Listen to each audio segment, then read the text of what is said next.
Welcome to ഐ+ daily current affairs. ഇന്ന് November 18.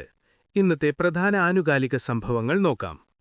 International cooperative alliance ICA Uralungal labour contract cooperative സൊസൈറ്റിയെ ഒരു ആഗോള സഹകരണ സാംസ്കാരിക പൈതൃക സ്ഥലമായി നാമനിർദ്ദേശം ചെയ്തു.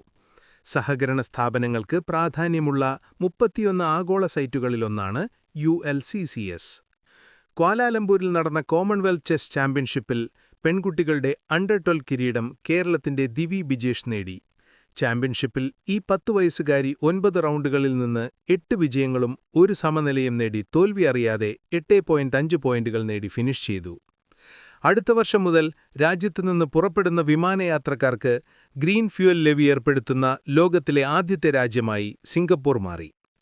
ഇതിൽ നിന്ന് ലഭിക്കുന്ന വരുമാനം വ്യോമയാന വ്യവസായത്തെ ഉദ്വമനം കുറയ്ക്കുന്നതിന് സുസ്ഥിര വ്യോമയാന ഇന്ധനം കേന്ദ്രീകൃതമായി വാങ്ങുന്നതിന് ഉപയോഗിക്കും.